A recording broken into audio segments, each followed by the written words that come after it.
driver at Fallen Leaf Lake, which is a smaller lake to the southwest corner of Tahoe's South Shore.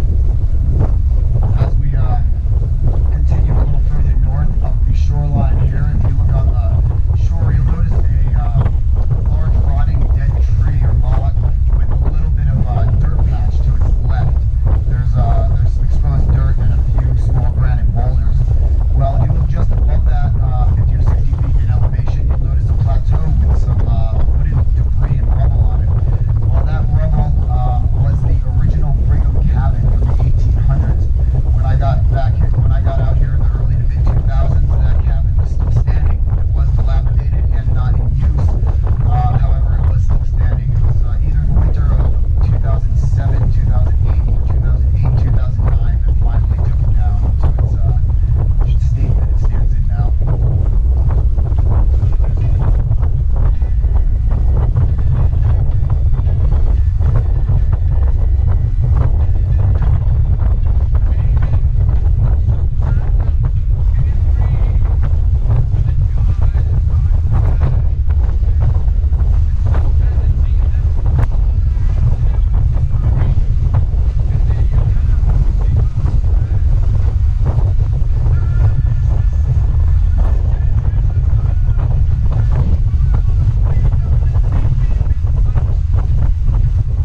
the mango mimosa. My brother said they're the ones to have.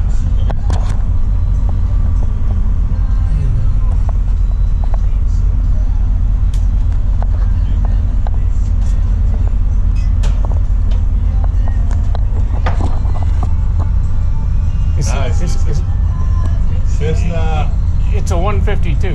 152. It's a 1983 152. I did my private in 150. My friend that I used to own this airplane with has a 150. What's the difference? The 150s have Continental engines in them, and the 152s are a Lycoming. Oh, okay.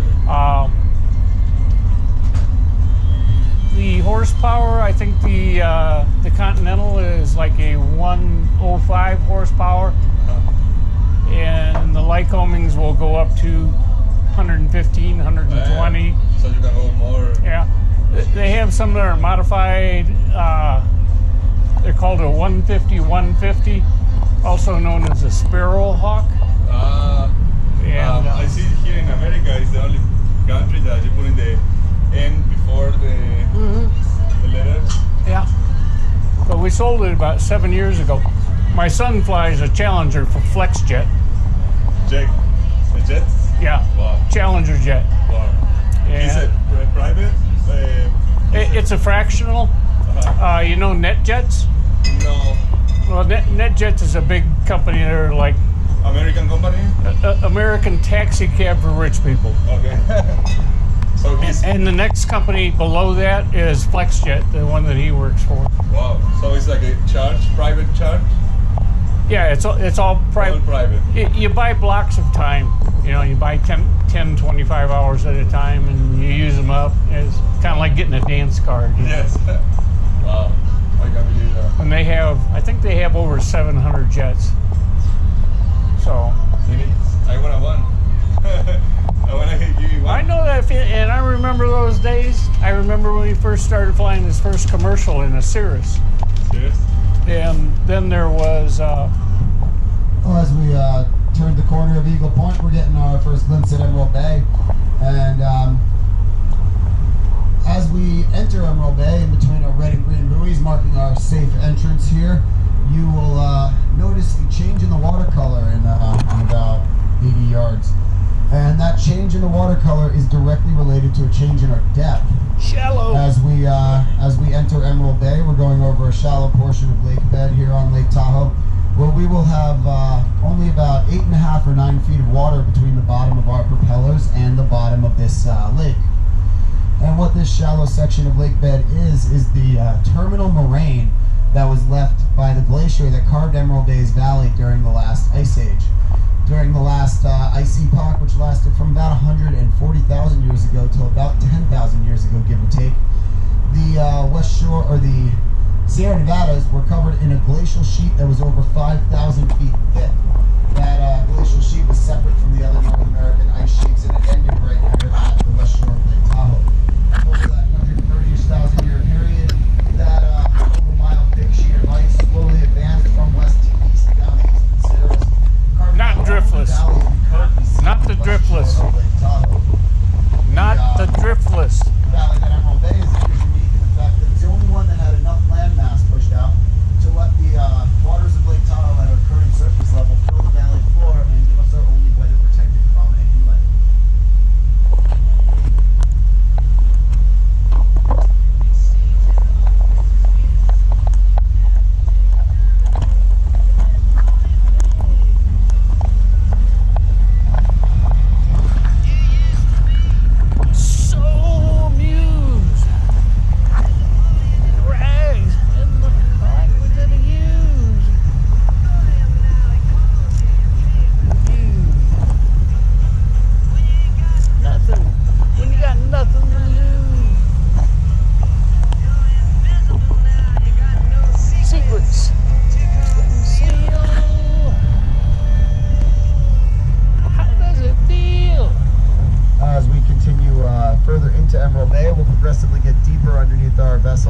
Until we hit a maximum depth here in the bay of about 220 feet, give or take a foot or two.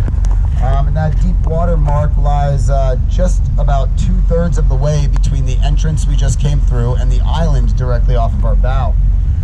If you're having a hard time making that island out against the surrounding forested shoreline background, don't worry, it'll come into a much more clear view as we get closer and we will get closer. That is Lake Tahoe's only island. It's known as Fanette Island, spelled F-A-N-E-T-T-E.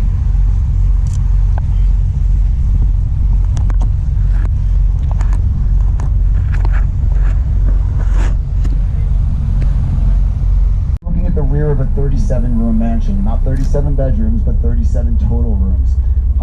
It doesn't look that large because the stone section that we're looking at is the east wing of the home. There's a large section that we can't see from our bay view. The east wing is where all of Miss Knight's living quarters were, and it does have a lot of square footage, being that it's 2, in some places 3 stories tall, and has a full basement. However, it only makes up about 25 to 30% of the foundational footprint of the entire building.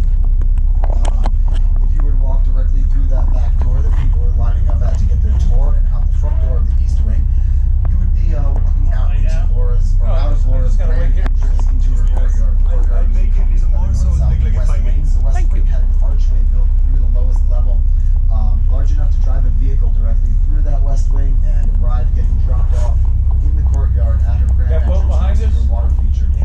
If you did arrive by vehicle, most people arrive by boat, especially prior to 1933. But if you did arrive by car, your car was fully fueled and freshly washed when you arrived, and if you went out for a daily drive, the same was repeated when you returned. She had a pump and tank down here, or fuel pump if you get to port here. That's the same thing. It's the Coastal Cruiser, yeah. If you look just to the looker's right of that Want a picture? section of the home with a couple of brick chimneys protruding out of the roof, you might not be able to see those chimneys from our vantage point right now. But if you look at that roof, it looks like there's a lot of vegetation growing out of it, and that's because there is. That was not due to neglect, though. That is actually by design. It was common in the 18 and early 1900s to have natural sod roofs in Scandinavian homes. So while it was mostly a design used in peasant homes for their insulating purposes, and Laura Knight was a peasant by absolutely no means, she enjoyed the light and decided to decorate the north and south wings of her home with those natural sod roofs. The north wing housed the kitchen and service quarters. The kitchen is the part that we can see from our view here. And the south wing housed 2 garages and a maintenance/storage facility in between. Those roofs, she would have seeded with wildflower seeds each spring because she enjoyed the color that it brought to her courtyard during the summer months. You are getting this already. Another design feature that we can see from our bay view here that has an interesting story behind it and lets you have an idea of just how wealthy and opulent of a lifestyle Laura Knight lived are the 2 towers decorating the north and south ends of the east wing. Originally, Leonard Palm designed the home to look a lot more symmetrical from our bay view here, with both towers being designed to be square or rectangular in shape, such as the looker's right or north tower.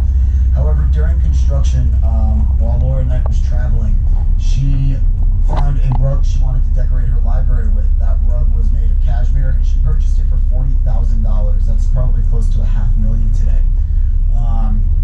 Laura Knight had no desire to cut a round $40,000 cashmere rug to fit a square library, so she decided that she would just have Leonard Palm change the design of the south tower during construction to be built around the dimensions of the carpet, and that carpet still decorates the home to this day.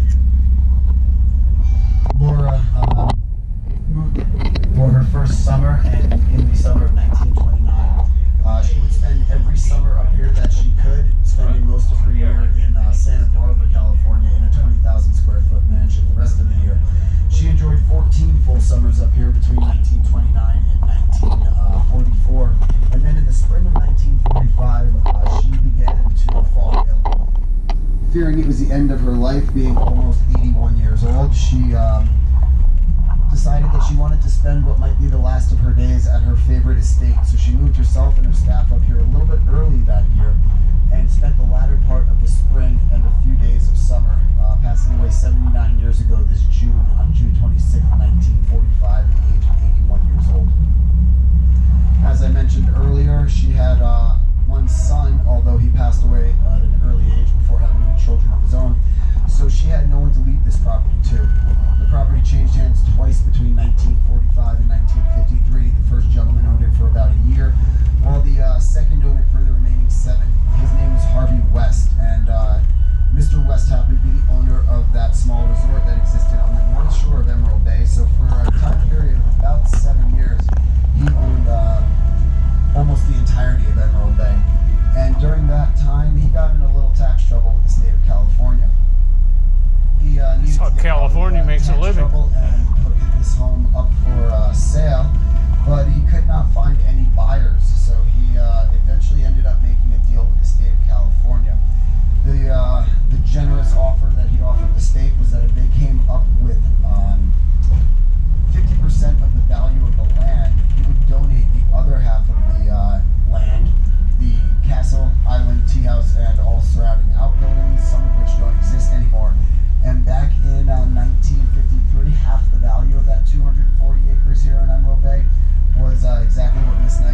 Bertram? And preserved for, Is that what Gus got at Bertram?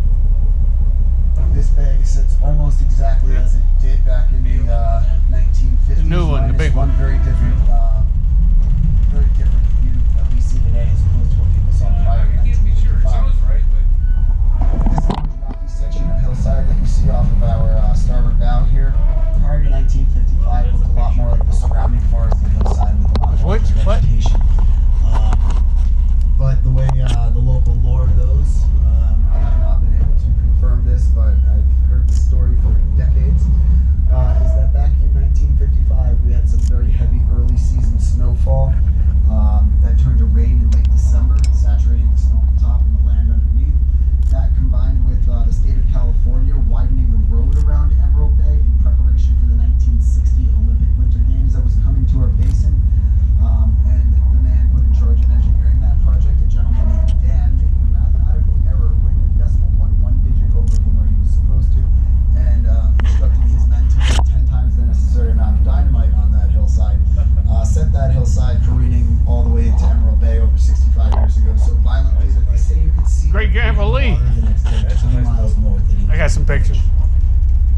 I can only imagine the wave that must have washed across this bay when all of that land hit the surface of this water.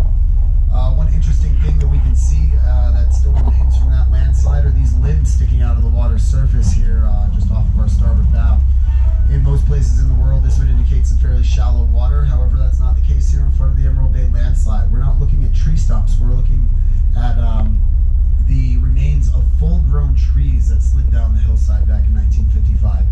These particular trees held onto large granite boulders that the root structure had grown around during the tree's life, allowing the root structure to sink extremely quickly and anchor these trees at the bottom of the bay, giving them the appearance of being a submerged forest. The water depth underneath those trees is sitting between 35 and 38 feet deep, actually. And as we pull up a little closer to the shoreline, you'll be able to look off of our port bow or front left of the boat and notice an extreme hazard to navigation there. There is a tree that is about 52 feet tall, or 53 feet tall, sitting in about 54 feet of water. Up until about a month ago or 5 weeks ago, that was about 50 feet closer to the back of our boat in 52 feet of water, and it was very visible, sticking about a foot out of the water's surface. Boats often use this as an anchor, and I assume that one of them was still tied up and towed it into deeper water, because I came around the corner of the island, or I was leaving Vikings home about 5 weeks ago, and it stopped me dead in my speech. Thank you. I said a lot of buzz and was wondering where it went. Well, it went right here. I used to drive around this every trip, but now unless it's calm and you can see it, then we had to cut this part of the trip short if we get rough water. We can't see through the surface. But you can see an eyelet tied to that log that people used to tie their boats to, and yeah, somebody towed it into some extremely shallow water.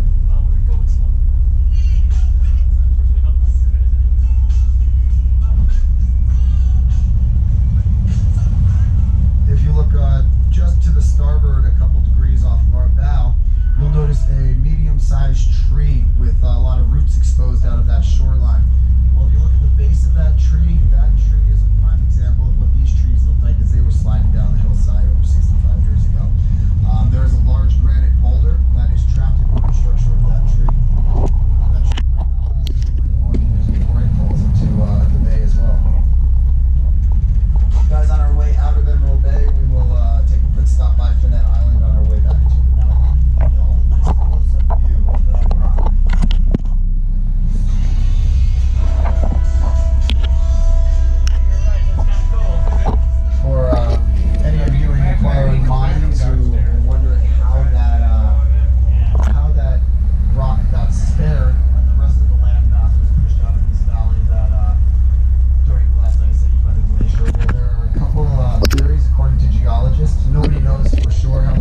2020. I've had some people tell me they think that they got COVID, but I'm pretty sure it was actually the bark beetles that are doing a number on a lot of the trees just off of our stern here on the south shore of Emrald Bay.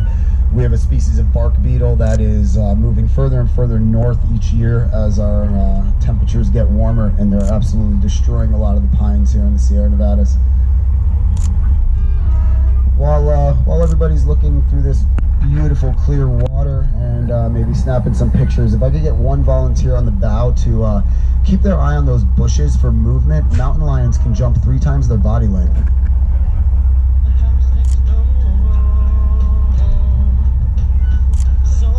We've only had one on the boat once, but it was a bloody mess.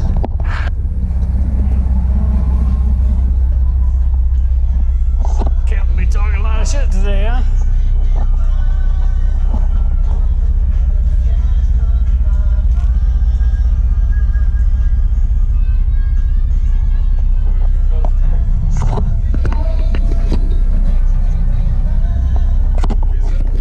No, stay there. Get your phone out. I want you to take a picture. Sure. If anybody was Take a picture of that tail, yes. that tail number getting out to the island here, at gmail.com. they do offer This one? kayak rentals from Gmail.com. This one, and after the dinner, oh, look at that, nice. Thank you, man. down the Forbes driveway. If you get a chance, shoot me an email. I'll send you some pictures from down in aviation land, and if you ever get down that way, we're always looking to. Somewhere in town where I might be able to shoot for a daily rental. Drive This to Walton is Beach, where I did the 150. southwest corner of Lima Victor, Charlie, yeah, whiskey. Nice. 7 miles is not as tedious as Have you been to the Reno air races? No, I want to check it out all the place. I just, Yeah, but no more air races after last year. no? Last year was last year after 60 years. what happened? Real estate and people packing money, corruption. Yeah, for sure. Yeah. For sure, yeah. Air racing is an old heritage in this country. Yes. You need to have very good skill for that.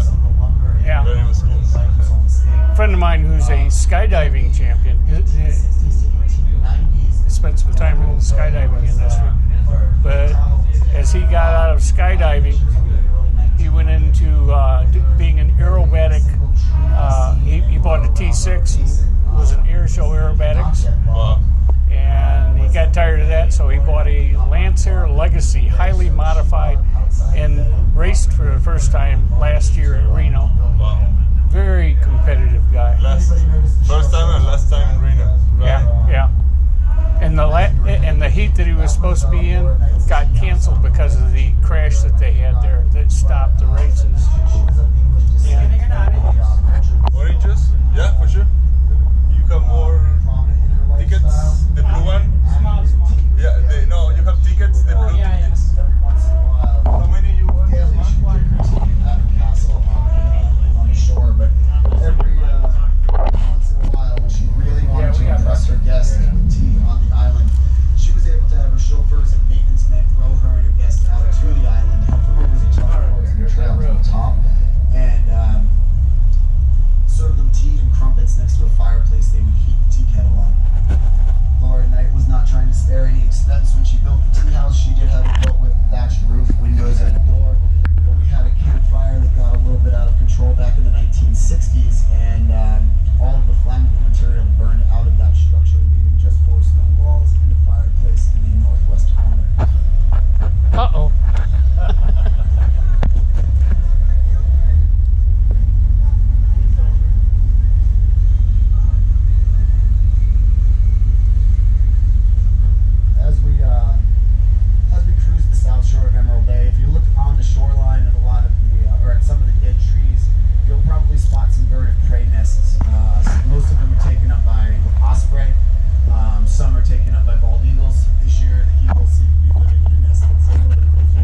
send them to Alabama to eat out of the pond.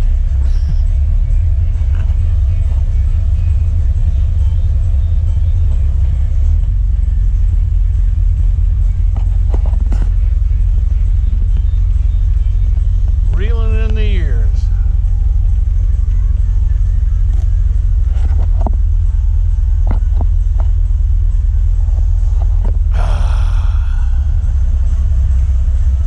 So what are we doing after this?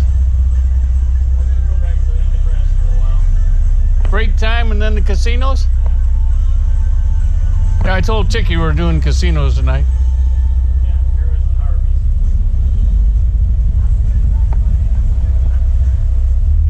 Things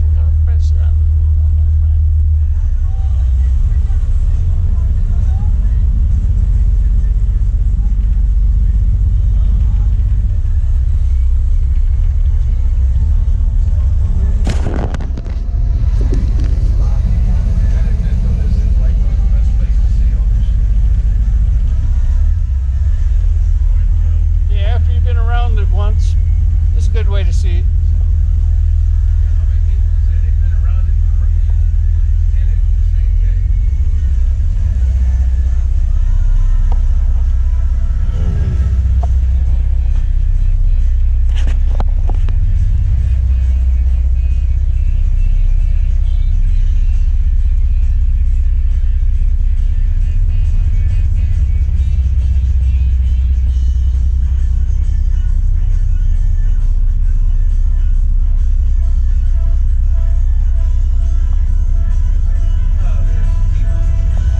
I say, sounds like hydraulics need some work.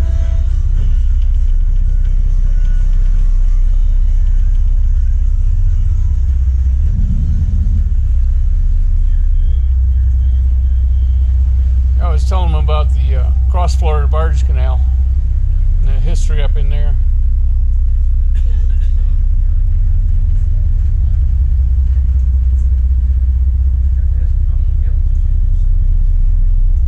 A lot.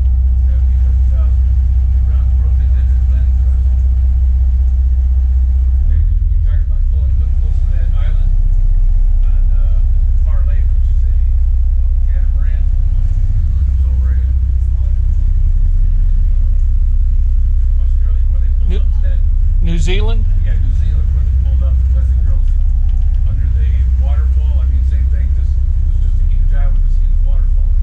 Right up in. The girls are out there in their bikinis in the shower.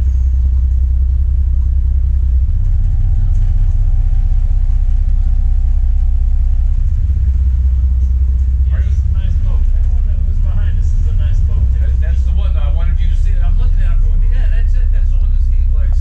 How much do they want for that one down there? 99. 90. Was it 90? 90. 90,000.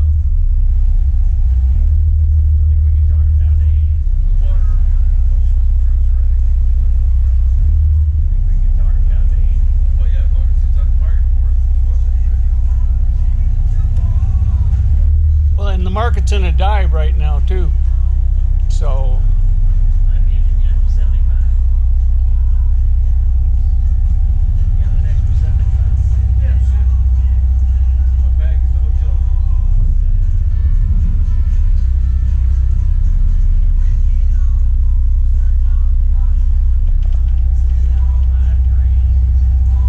I bet you could go for that. yeah, you walk in there and offer them cash, you could probably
bit of the water, give you guys a little bit more clear view.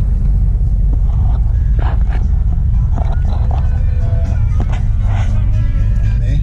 I'm good.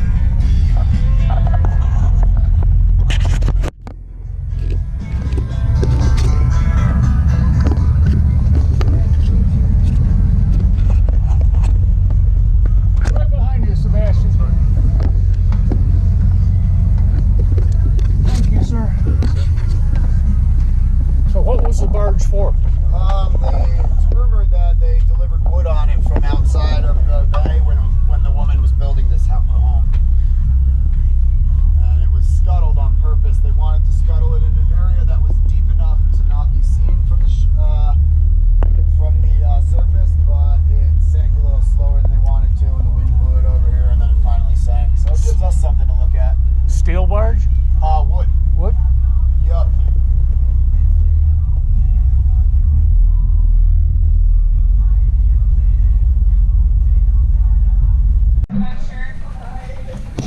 It probably ran out of memory or battery, or got too hot. Is there anything for Sebastian? Have a good day. We could have got that on camera if you would have had a camera going. I was gonna miss something. We need to get. I told you we needed to get a new cameraman. You wouldn't listen to me. Enjoy the rest of your trip. Planning nice on- meeting Thank you. Nice meeting you. All right, Thank you for your help. Godspeed. I appreciate Yeah. that. Bye-bye, pup. Thank you. You Lucky too. dog. Have a good evening. There you go, you guys. Cheers, thanks. Take care.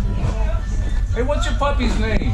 Bruno. Bruno. Good day. The other one I showed you, his name is Rocco.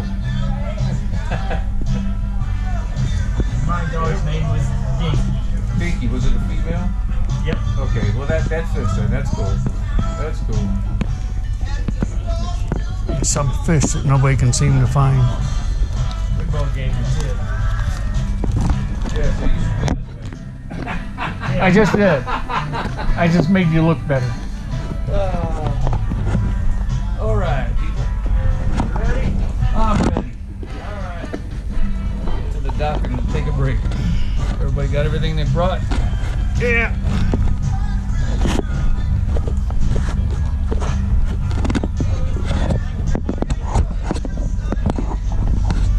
Thank you. Absolutely.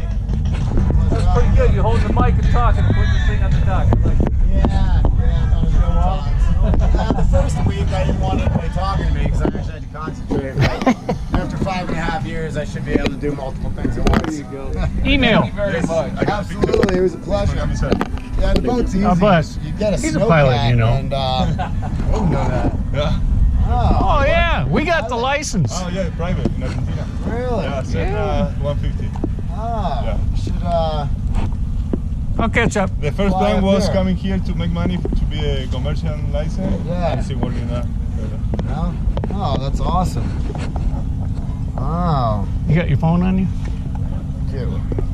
Take a picture of that tail. The tail number Uh-huh. at gmail.com. All right. Awesome. And if you're coming down to Florida, let us know. We're on the river. Sweet. Yeah. We got I airplanes, I we got got- some friends with boats We down got there. hot air balloons. I learned yeah. how to fly one of those too. Dude, it was a trip. I loved that experience. It took me till last year was when I finally did it. It was the last day they were operating for the year, and they threw me on there, and I did it with my deckhand that runs that Chris Craft with me right there, the wooden boat, and we had a great time. We had an awesome time. It was. They're looking at buying a coastal cruiser down there in Georgia.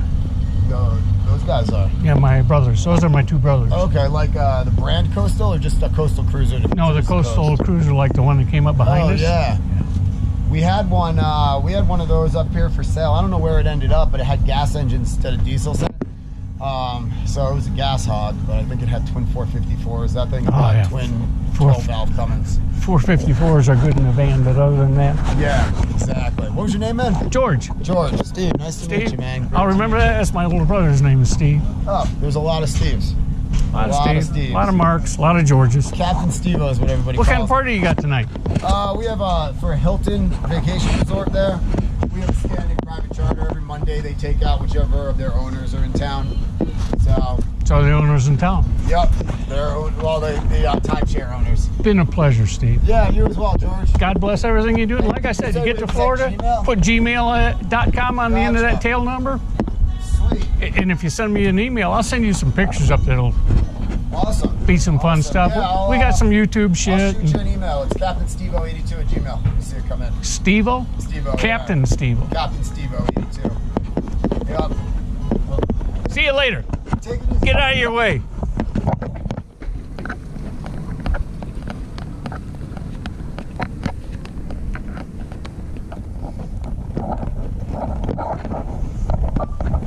CaptainStevo@gmail.com.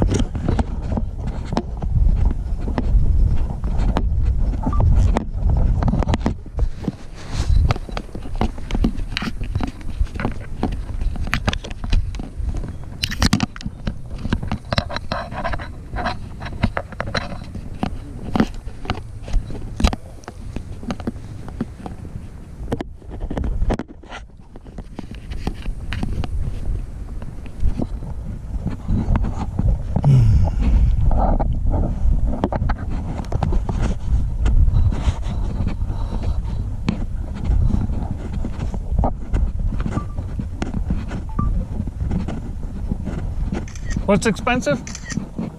Oh, dock boxes?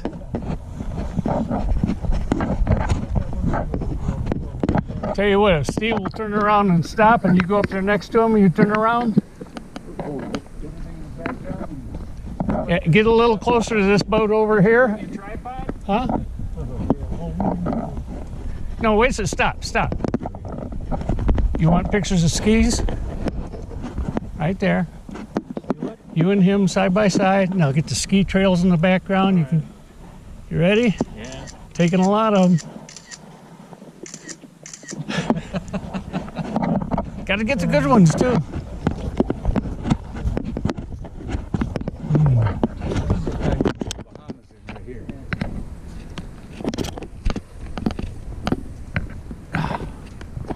Very nice. Thank you. You're welcome.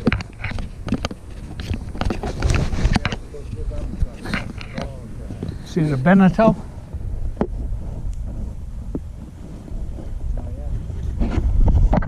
That's what spirit animal.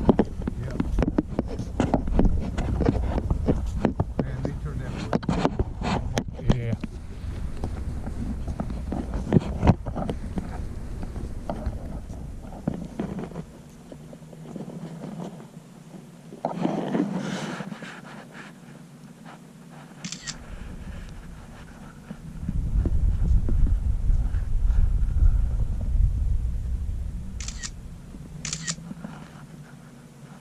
How's your back doing? Pretty good. Had fun. Oh, yeah, that's great. Got to talk some shit. Talking shit to strangers. Greatest pastime on the planet.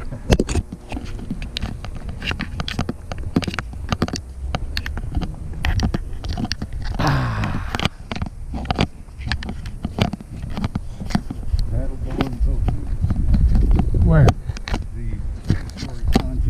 Ah. Is it electric?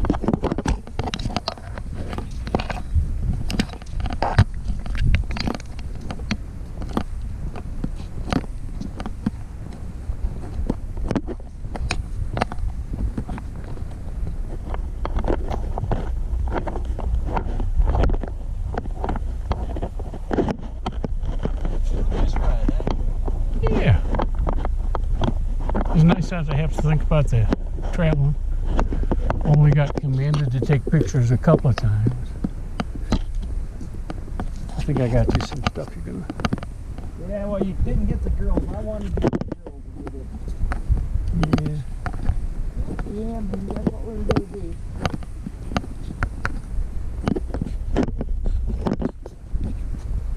Oh, we had a good time with the girls there.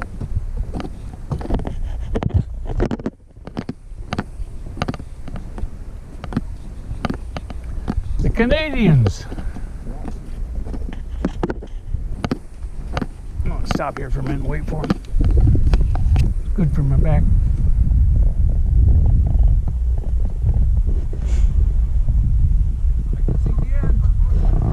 Do you mind if I get ahead of you?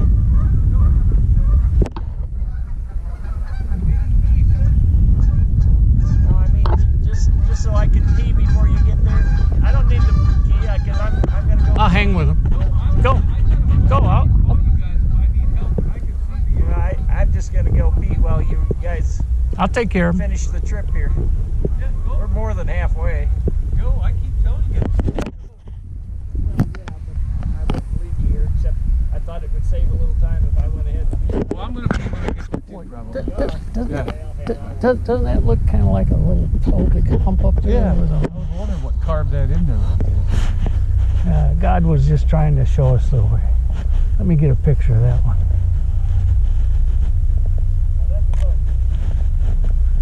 Oh yeah. Yeah, it's about what we need. Butt grips in there a little bit. Yeah, he probably knows what he's doing. Yeah. Tahoe Star. Beautiful. That's beautiful. Did you see that fishing boat out there when we were in the bay? The one that had like the nets? Probably. I didn't scrutinize it that closely. Yeah, I was talking to the guy. He said they think for some sort of salmon that is here. Yeah. Trout. All kinds of different shit. Yeah, the lake salmon. He was talking about those. This thing's all right. Auxiliary power unit or collector. Might be a weed collector. Ecology. Clean. Burning fossil fuel. Should be solar. So Captain Steve-O at gmail.com. He's got a camper. A truck camper that he lives in. I don't know. I think he lives more than that. Oh, look at that one. Yeah, look more like that. Yeah.